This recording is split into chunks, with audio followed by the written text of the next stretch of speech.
One guy I don't think we've talked to you about today yet is Coach Sunseri, who you coached together with at Alabama. Can you talk a little bit about what it's been like to be, have him on the staff again with you? Sal and I coached together at Alabama. We coached together at Florida State also. So we were actually national champions together at Florida State and at Alabama. So when I was able to, get him to be able to come out there as our defensive line coach, he brings so much experience to our staff. He's a very knowledgeable coach. Coaches very hard, very passionate, and our players love him. So we're excited to have him. He's going to be a big asset to us. On a similar note, I talked to Brent Davis-Swain's high school coach, Zachary Hilbers, and he said that Sunseri went out there and they just sat in the classroom and Sunseri was showing Brandon how to block like Will Anderson Jr. Oh, yeah. It's just things like that that make the Buffs recruiting so well. And I think if you could pinpoint it, what is so successful about the Buffs recruiting and the message that you guys try to convey? I think one thing, you've got to be able to relate to people in order to recruit. And then you've got to be able to show them, listen to what their goals are. And when I know what your goals are, then if I can show you how I can reach your goals, then you're going to be attracted to that. And I think all of our coaches do a wonderful job, of being able to do that. So it's about creating relationships. It's about, it takes a village, like we say, it takes a village to raise a child. It takes a village to recruit them. It's not just one person. Coach, going off of Adam's question, Nick Williams is also coaching a lot with Sal. Right. They talked about each other a little bit in the spring. How do you see that dynamic? Sal's been coaching so long, Nick is new. It's great. And, first of all, Nick has a great amount of respect for Sal. And I think Nick understands that, hey, I can learn even more from this guy. And Nick is a great young football coach. Great young coach. He's going to be sitting up here one day. And, but I think anytime you got a guy that you can learn from like that, when I was working for Coach Saban, and I'm working with Coach Prime, I got the best corners coach. Best guy never played the position. And now he gets to be on the staff with me. I get to learn from him. That's good. You never get too old to stop learning. So I think that dynamic is going to be good, and they're competitive. And I think your players play like your personality. I'm just curious how Miles Slusher is coming along. Miles is doing a good job. I thought he had a good spring. He was banged up a little bit for part of it. So far this summer, workouts have been going good. We're anxious to see, if he carries that over into the fall. But he has the ability to be a really good player. Got great short area quickness, very instinctive. Got good ball skills. So, anxious to see what he can do. I know we talked about Demoy too. Is he healthy and working out this summer? Who's that? Demoy Kennedy. Yes, Demoy's doing everything. He's been cleared. He's running. He's doing everything he has to do right now.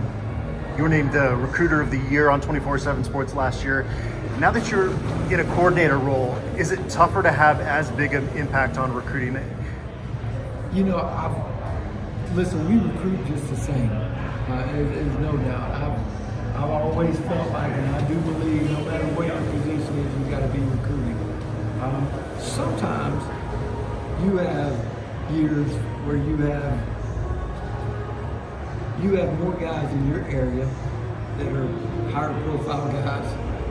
And if you do your job and you get those guys, then you get the Recruiter of the Year. But there were a lot of people that helped me that were involved in recruiting those guys.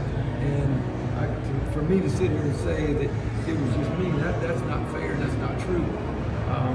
But yes, does it affect you? It probably does because you can't go out on Fridays because you're with your team before you play on Saturday.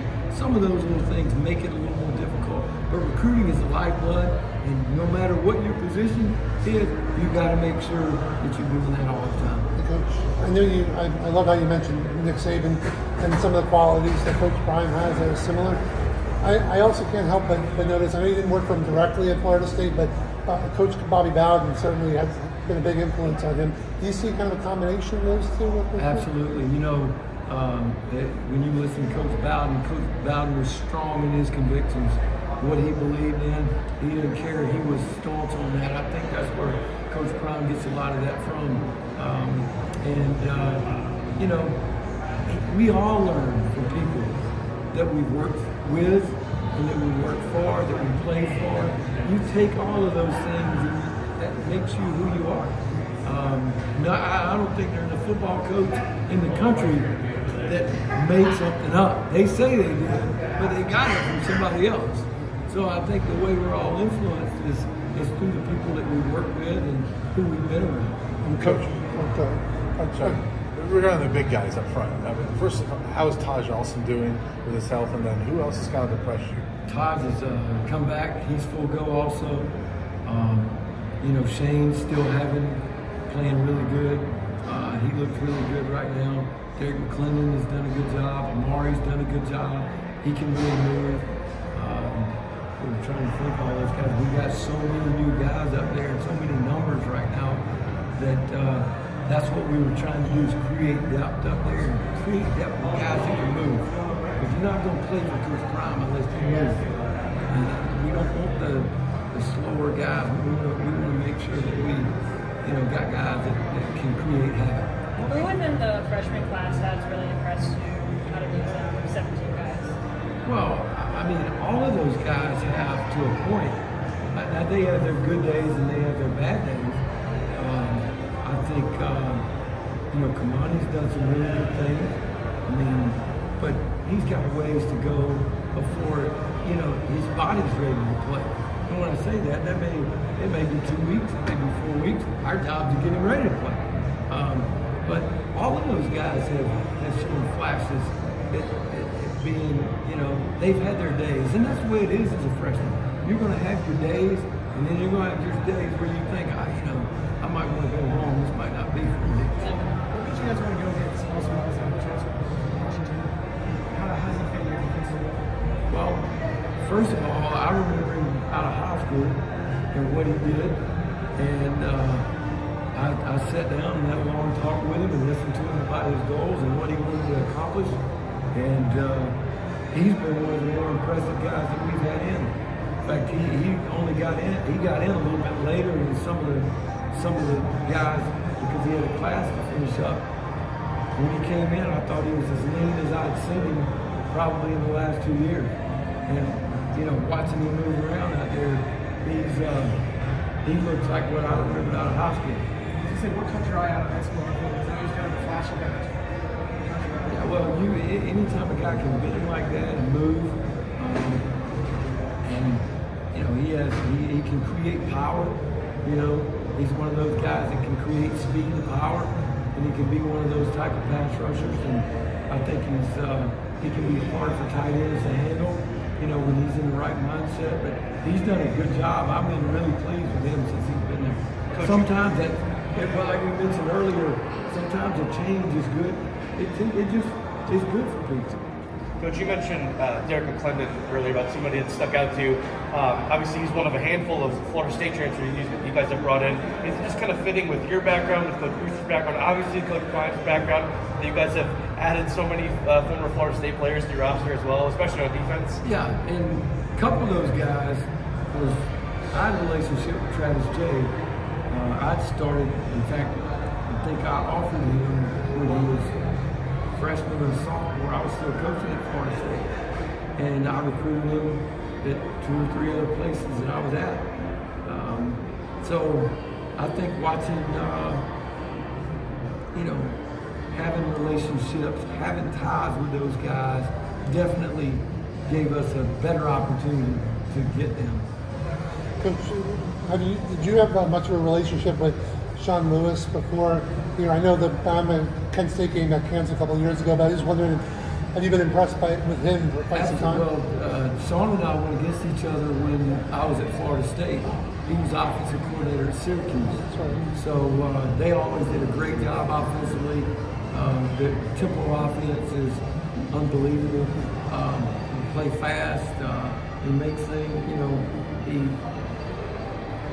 makes things hard to defend, and he's always done a really good job with the quarterback. To me, their team at Kent State last year probably gave Georgia more fits than any other offense in the country last year.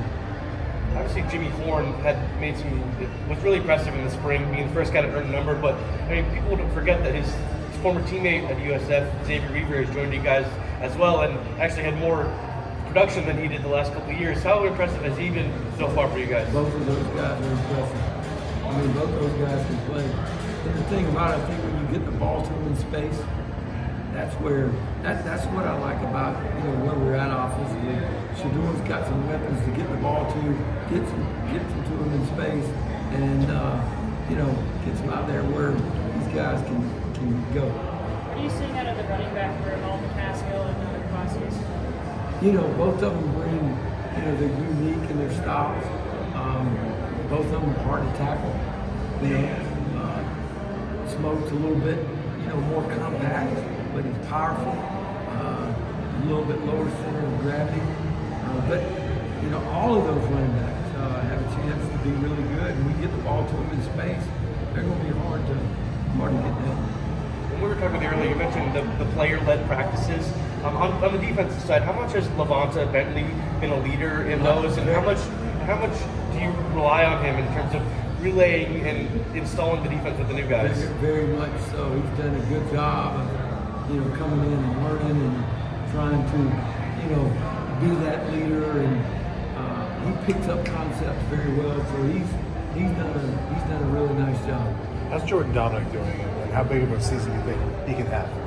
You know, I don't like getting into the predictions of how guys will do, because what you do is you put expectations on them instead of just letting them play. I don't want him to feel like I got to get the sack total that I had in Arkansas. Now you start doing things that you shouldn't do. But I like the way he's developed. I think we're doing a little more with him in space than what they did at Arkansas, which I think is going to help him, you know, later on. I think it'll help him create value for himself. But you know, I'm anxious to watch him play.